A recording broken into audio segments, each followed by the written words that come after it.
So, Hi, and welcome to another spotlight on an amazing leader where we can take a moment to learn a bit, absorb a bit of good juice from people who have done fabulous things in their leadership role, from people's careers, their successes, and their failures. I love nothing more than talking to leaders who have walked the talk, and Julie here is none other like that. Welcome to today, Julie Morley. thank you very much, AJ. Lovely to be here. The last couple of days, of course, I've attended the Wellbeing Summit, Wellbeing at Work Summit, and I'm normally pretty inspired, but I've come away with a lot of takeaways from that, and and I think a bit of validation too, because often you're doing these things and you don't really you've got your own little bubble, but you don't really realize the impact that you could make into the greater community when you start sharing your stories, which is, of course, what this is about today. Maybe start. I'll say where I've come from because Yeah, that'd be that's great. Yeah. you asked me a question just before we started, and you said, "Well, who were my inspirational leaders?" And to be fair, I am challenged by identifying that because Mm-hmm. in the workplace, because my career started back in the public service. I was quite young. We're talking like 40 plus years ago. And it there was a lot of fear in management. So you did your job because you feared that you might get the sack or you feared you'd get into trouble. So it wasn't the same dynamic as, say, we appreciate today in our workplace, at least. So the inspiration I've had is where I've seen things happen. I've seen patterns and things that I don't like, and I've had to seek advice outside of that work environment. So, with business coaches, and I've had a number of good business coaches. But of course, when you're sitting there talking to them, you get ideas, but you're the one that actually has to implement that. They're not standing by your side helping you do that. So, apart from them sitting on your shoulder, having those In words in your your ears. ear. So I started in public service. I worked for the Veterans Review Board, which is a very interesting job, reviewing pensions for people who've served in a theatre of war. I was there for 8 years, and I just became disoriented. I didn't even want to stay for my long service leave, which is really irresponsible of me. I could have done that, but I didn't do that. And so I went into a sales and marketing agency. It's a very small consultancy. Uh, and this all happened in Hobart. So I was there for, I don't know, worked for 15 years there or so, and then decided to move to Brisbane. And I set up with an employment agency and just did some temp work. I had no idea what I wanted to do. I was really a lost soul. And after a while, they offered me a job as a consultant, but also they wanted to expand their secretarial services like we have virtual assistants today, but we did it for real, doing the real typing stuff. So Yes. it was very interesting. So I had this opportunity to work in an outdoor education centre for a school. And I went in there with my partner at the time. And what they said is, we've got this thing, but we don't know what to do with it. And the idea was it was experiential learning. And so specifically for a school. So what we looked at is how could we turn this into a profitable venture for the school. And so we started with outdoor education programs for primary school kids. How I got that, just got on the phone, say, hey, what are you doing? And I was learning, by the way, I had never been in outdoor education. So we started getting clients. But one of the things that was really important to me, because of my history from before and feeling a bit disoriented, I've always been really people focused. And I really wanted to make a difference. I had this burning desire to just do something that made a huge difference. And so we started doing these outdoor education programs, and I saw the change that happened in children and how the concept of valuing differences made a huge difference to their well-being, the way they interacted with people. We noticed teachers changing the way they observed kids because of somebody who might not be academically wise was achieving and excelling as a top team member and a natural leader in their groups. And so we took it another dimension. We went, well, okay, now what? So what? You've done this outdoor education program. You've had a few days of fun and you've learnt some things about yourself. But what's going to happen next year? Like, you're going to go off somewhere else. What's going to happen? So we decided to create fully sequential outdoor education programs for schools from their entire primary years, some entire schools. So we went from having a couple of programs to developing the business into the largest outdoor education centre in Queensland, behind only Outward Bound, which is a multinational, and Outdoor Education Group, which is a national company. And the reason why that was successful was because we really cared, and we would build on the skills from one year to the next. Fast forward that into a work environment. It's a performance management plan on values. It's making people better. And so I did that for 21 years. Sea change came. It's a hard industry. You're working 20 hours some days. You've got to be 24/7 for kids. Got people in the mountains. There's, sometimes emergencies to respond to. So it's pretty draining. So I decided to do a sea change. And from all the things that I learned about people, I decided to open my own consultancy. And I missed a step. My very first job was with a small business insurance company. And what I knew that every time I go somewhere, I see patterns and I go, I want to change that and I want to make it more efficient and good for people. So I set a consultancy up and I started working with small businesses to say, let's have a look at what you're doing and see where we can make a difference. And I say small, 2 or 3 people, let's just have a really nice little team. So one of my sidekicks is I'm into brass bands. I actually play tuba. Yeah. And the firm that I currently work for, the law office of Conrad, Conrad is also part of that brass band movement. And I'd met him and we were having this conversation one night about his business. He was relatively a couple of years into business, being up his own firm. And he said, look, since you've done recruitment in your career, how about you come in and recruit a couple of positions for me because I need to expand? And I said, well, I can do that, but I want to know a bit more about your business. So I came in and I did, and my belief was you can employ anyone you like, but if they start on day one and you don't have systems or a culture or anything like that, it means nothing. You've got to get the right team fit, certain people like certain kinds of businesses. So I came in and did a workplace review. Now, at that time, Conrad was 2 years in business, 6 staff, no systems, and some systems that people had made them up as they went along. And so some person was doing it this way, another person was doing that way. So we had to get some consistency there.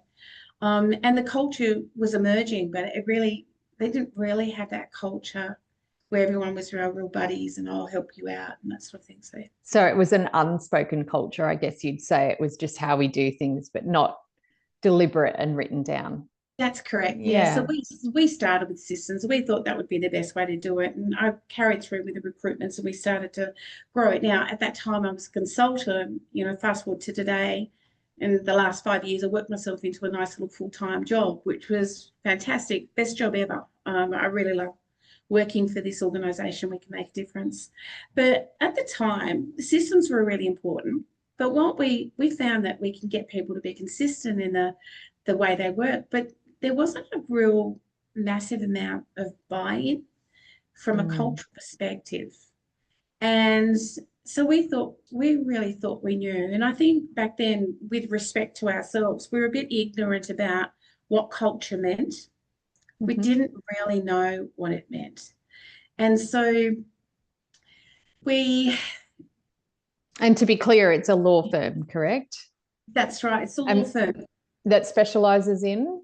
We specialise in personal injury and medical negligence as a branch of that is probably 60% of our income. And we also do estate planning, estate disputes, and some general litigation. So can I take a little step in here for a moment? And what I'm hearing, and hopefully everyone listening is as well, what I love is your career is really eclectic, that it's not like I got a trade or a degree in this and then just followed that. I hear a lot about your personal drive, your energy, and your passion, and that your career has followed connections, opportunities and connections. And also you seem to have this innate commercial ability to see, how could I make this better? And not just so it's better as an experience, but from a commercial perspective. Like, there's a real savvy there. Do you think that's natural in you, or has it been honed? I think it is natural, but it has really developed over the years. Something I said before, I think is really important. I look for patterns. Yes. And so I look for patterns in business. Things aren't working. It might be a system, or it might be a pattern of culture and, maybe staff exiting, that sort of thing. Why? Ask yourself the question, why did that happen? Is it something that I did? Now, first thing I would do as a leader, say, what could I have done to change the situation?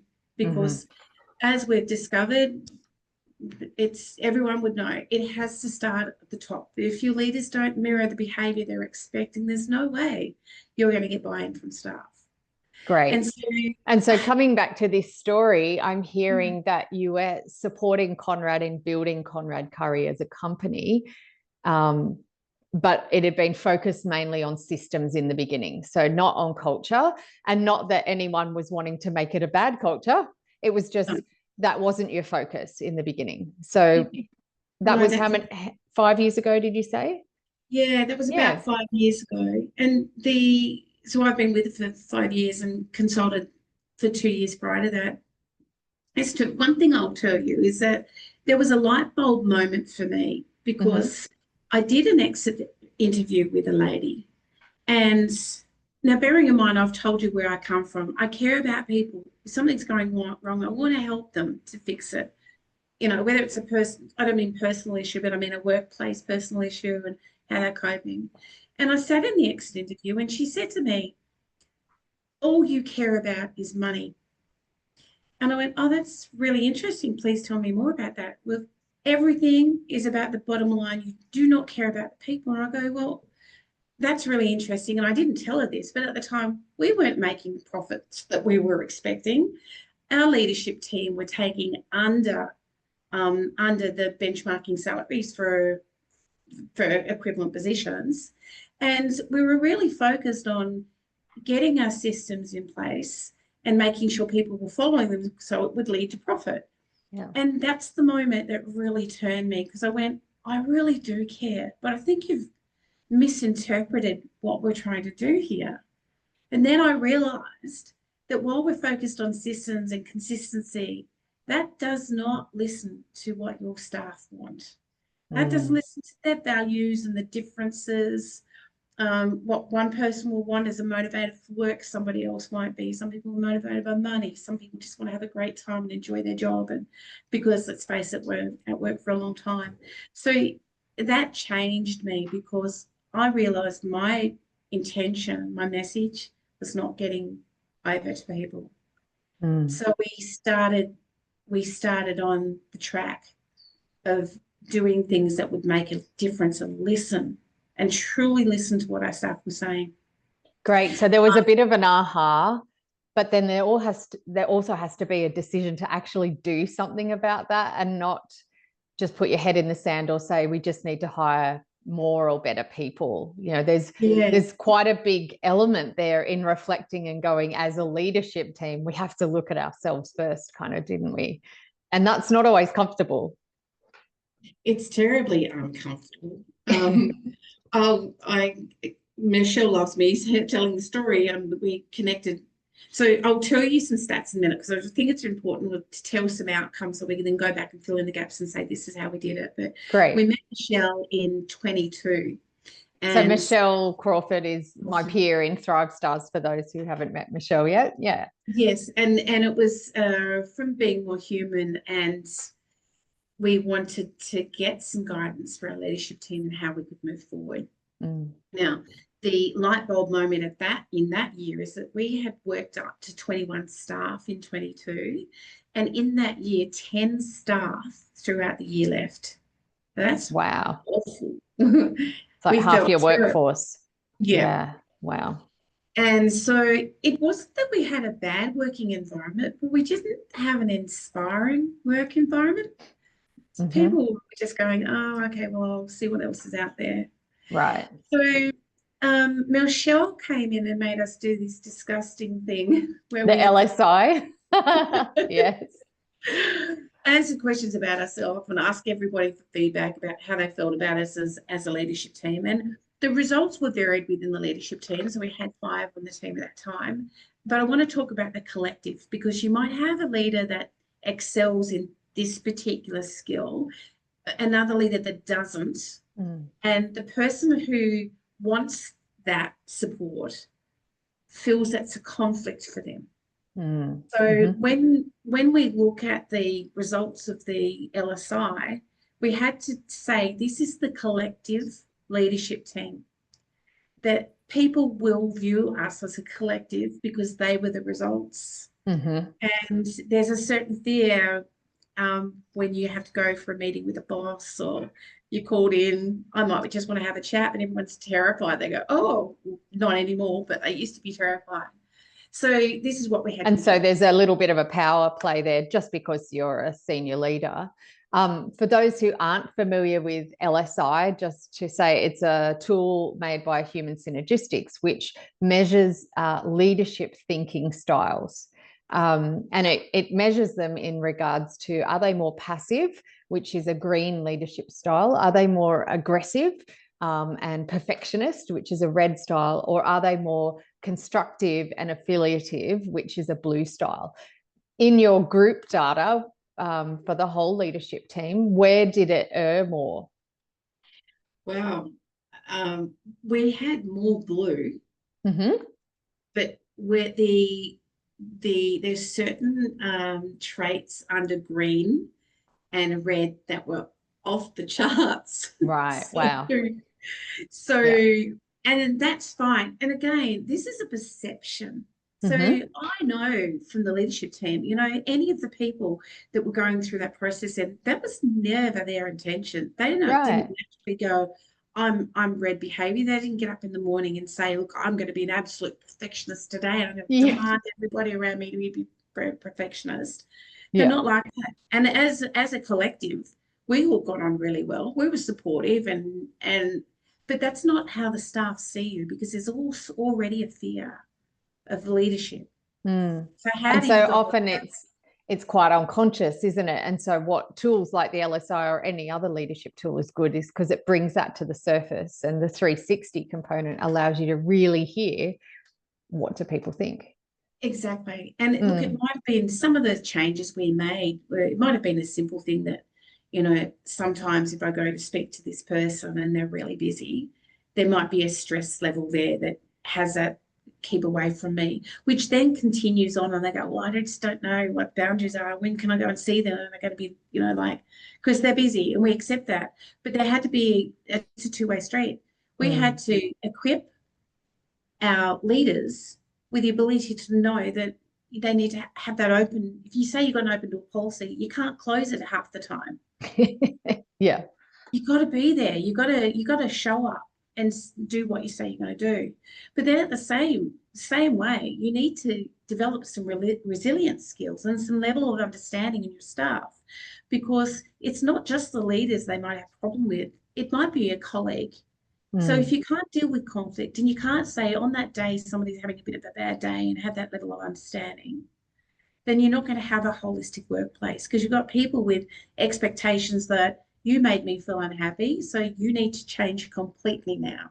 Right. So it's a really massive subject, to be honest.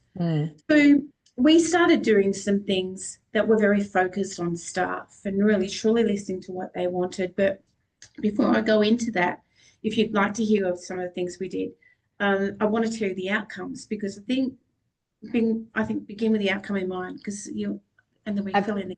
Absolutely. We'd love to hear some of the stats of what your focus on people has rewarded the company, I guess, with. Yes. So now I've got to say that while I'm commercially minded, that I'm not just in it for the money, and I never have been. So we weren't going through this from the perspective of we're just going to make lots of money. We really just truly wanted to have a consistent workforce, because there's problems associated with that. We know it's going to lose money if you don't have a consistent workplace, but there's more problems associated with putting out fires every day, because there's no systems, there's no level of understanding, and people don't know where they stand. So from 2022 to 25, as we implemented these initiatives, our staff retention went from 52% to 87% in 3 years. Wow. That's And phenomenal. you could see it growing. You could see it growing every year. In the same period, our income doubled. Our profit margin increased by 3.5 times the profit of 22. We did all of this while staff moved towards reaching their billable times where they're fee earners and working a normal working week. So in the legal industry, there's a very high expectation of just work until you get your billable hours. Well, when you've got staff that are engaged and happy, they can do that in a working day, because we have shown that. And I'll talk to you a little bit about the metrics we introduced to encourage that. But the other thing I wanted to say is, you could say, well, your income doubled because you just spent more money marketing, and that's how it other generated. factors. Yeah, but it didn't. So our marketing budget has been consistent for 3 years during this same period. But what we have noticed is that while there's been some standalone campaigns that have been successful and peaked the numbers, the conversion rate has increased because people are engaged. And when they don't care, they don't mind, do they? What happens? And the other thing that's increased is our people referrers. Right. People are seeing us as a reputable, trusted and effective firm where they want to bring their business to, because they feel comfortable with us. And I think it's that old saying, and I'm not going to quote because I can't remember the person exactly, but one of the old leadership gurus who said, take care of your staff will take care of the customers will take care of the profit. And that if you focus on taking care of your staff, the rest has a flow on. And I imagine your staff are even more positive when they're at a barbecue and talking about the firm. Happy customers are going to refer other customers, all of those sorts of things. Absolutely. That's exactly right. So in terms of what we did, there was a couple of really impactful things we did. Well, one major impactful thing. We've been talking in the last few days about what's the benefit of the fruit baskets and the pizza days and the lunches and those sort of things. And they are really not. It's really great to do that. But that alone, that doesn't develop a culture. Mm-hmm. What develops a culture is when you value your employees and you want them to be the best they can be. So what we did 3 years ago, we created what we called impact metrics. So we found that when we had performance reviews and set KPIs, everyone was so scared of that. Oh no, it's a performance review. You're going to tell me I'm terrible. And the fact is that if you're a really good management team, no one should ever get to a performance review where you throw the book at them and say, 11 months ago you did this, 6 months ago. They should know. It should be really a formality to say, thank you for turning up every day. Here's your pay increase. Yes. Let's talk about goals for the next year. But we've been having coaching conversations all year, so any issues have been course corrected along the way. That's right. 100%. So we have one-on-ones pretty much every fortnight with all staff. And we have quarterly metrics meetings, impact metric meetings. So impact is a mnemonic for us. It stands for innovation, motivation, professionalism, accountability, communication, and teamwork. Wow, I love that. So innovation, motivation, Professionalism, professionalism. accountability, Mm-hmm. communication, and teamwork. Fantastic. Yeah. So when you look at all those aspects, you can put an area of business into all of those things, whether they are tangible commercial goals or whether they are social goals. Mm. So what we did was we said to everybody, we're going to come up with 2 goals that we would like you to work on. And one of them is, of course, a commercial goal, because if you're going to stay in business, you need to make money. Mm-hmm. You come up with 2 goals, and then we'll talk about it. We're going to come up with 3 between the 4, and you come up with what you want to work on.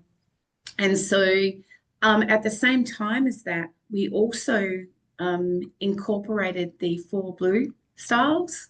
Great, from the LSI. Mm-hmm. So you have Humanistic, encouraging, self-actualized, achievement, self-actualized, affiliative. So our metrics incorporate our mnemonic, and they will incorporate the 4 blue styles. Fantastic. Because when you do the LSI, what the clear thing is, and I've had these multiple conversations with Michelle, she said, okay, look at changing some behaviours that are off the charts for sure, but focus more on developing blue styles. Yes. Because all the other stuff's going to disappear when you really focus on the blue styles. Absolutely. So when we have metrics meetings quarterly, we sit down and we talk about the goals. And what we say is, well, okay, what can we do to help you get there? And it's a really good conversation because, and then we say, what have you done in this quarter to make that difference? And we're finding a really good level of buy-in, because there is also another thing that we did. I've been working on it for about 5 years, but we only actually launched it 18 months ago. We've developed an internal pay structure.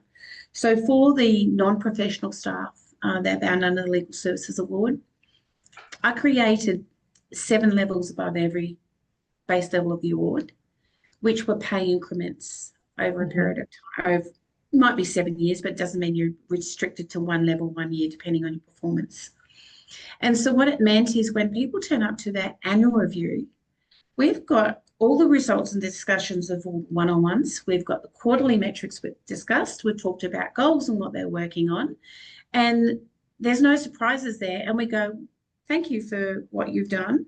And you've achieved this percentage of your metrics, and here's your pay increase. Wow. And so people are really funny about money.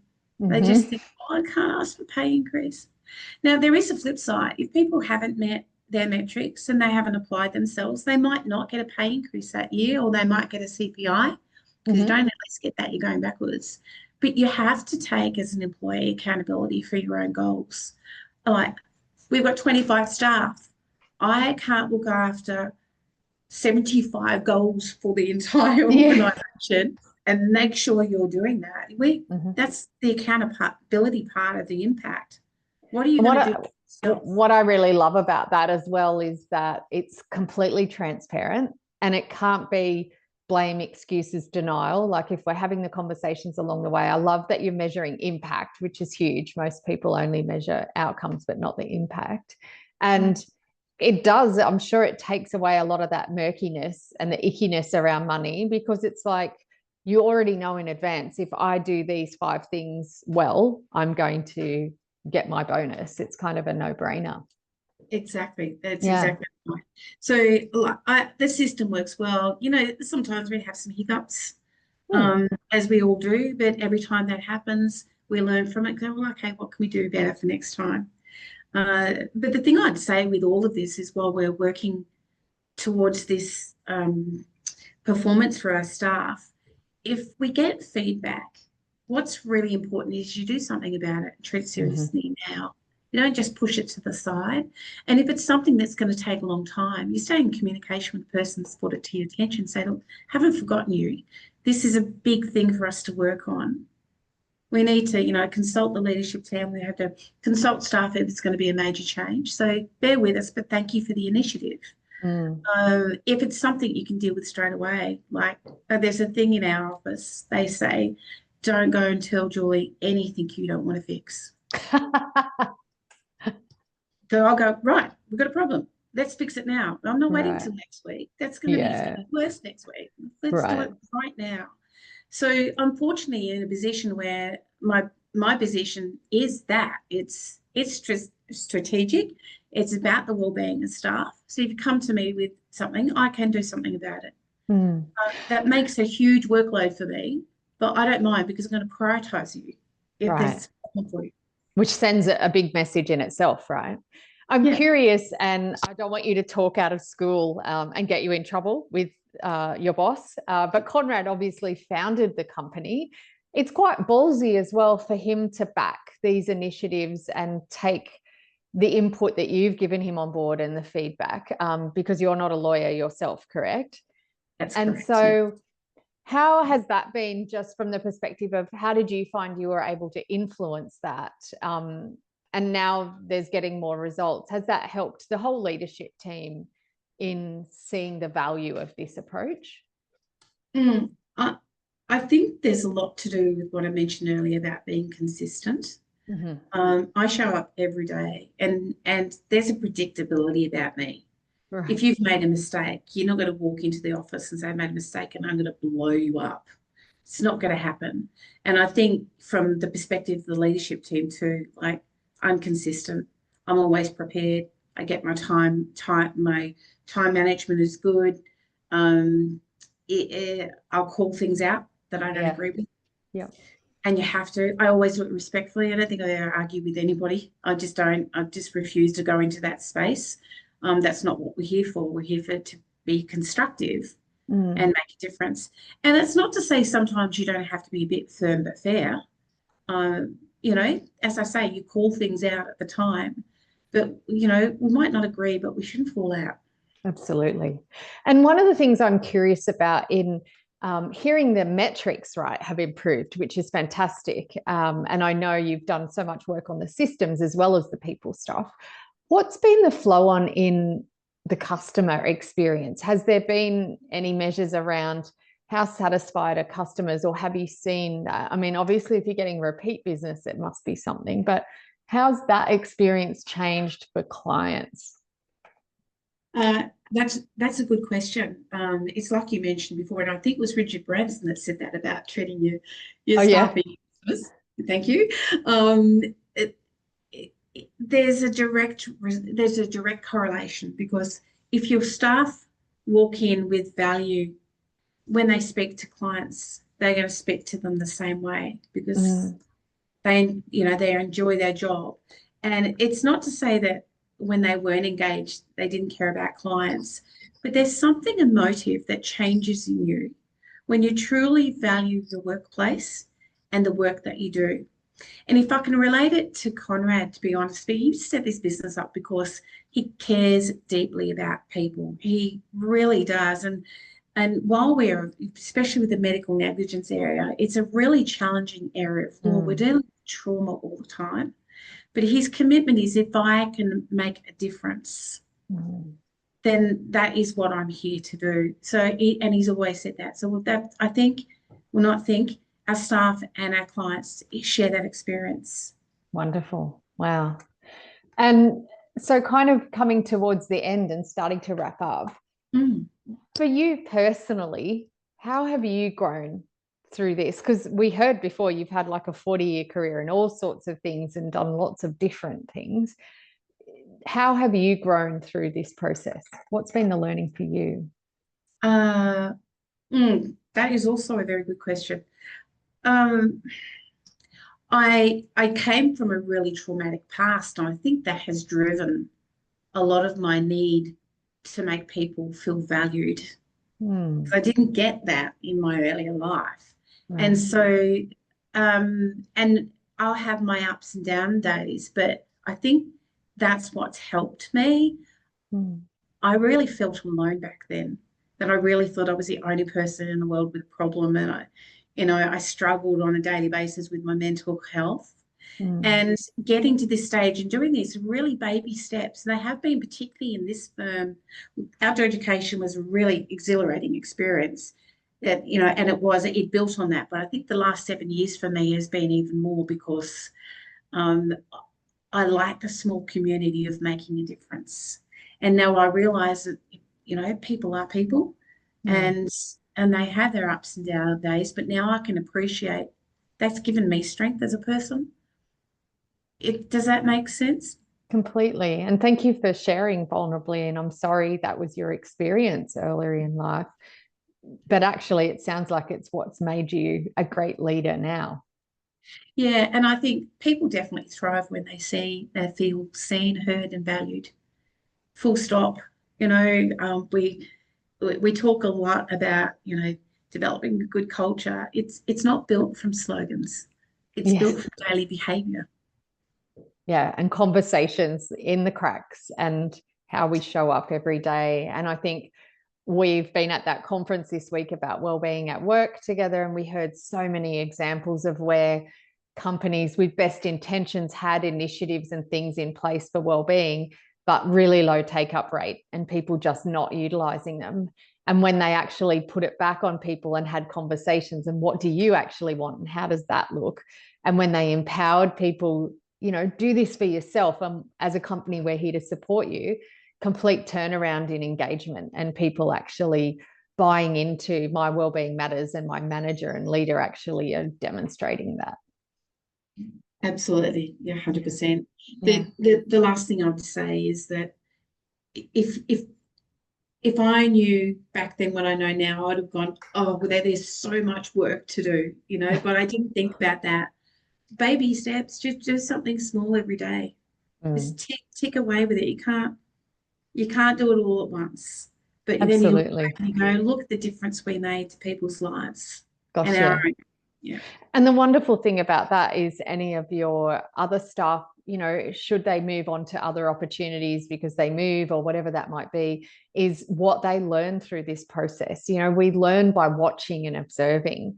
They're going to take that, and they're going to be the future leaders that are going to create companies that do value humans. And in a world where AI and automation is becoming so huge, we want to know that the future leaders actually get that humanity is a critical ingredient. Yes, that's exactly right. I want to share one last little bit of statistic. In the last year, we've had 2 staff return that had left us for breather pastures, right, and they'd come back. But this morning we had the confirmation of a 3rd staff member coming back. So I think, wow, if you go back, people never go back, do they? But yeah, I'm really proud that we can say that, because we've missed it's a you. real testament. Yeah. And sometimes we do need to leave and go on to other things and test our boundaries, but if they're returning, then it's a real testament to the culture that's there. Last question, what's next? What's on the horizon? What's the next thing that you're looking towards?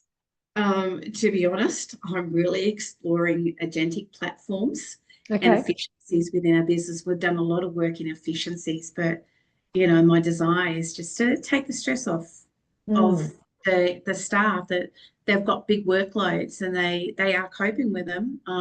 At times they don't cope with them, but just to make life a little bit easier, still work a full week, if that's what they want to do, because we have got some part-time staff as well, but just make it a little bit easier for them to get their work done. And whether we like it or not, it's happening. AI is going to influence what we do, so might as well be happy about it, embrace it, and reap the benefits. Absolutely. And looking forward to how can it work with us. I think it is, we have to remember that AI is only as good as what's put in by the humans.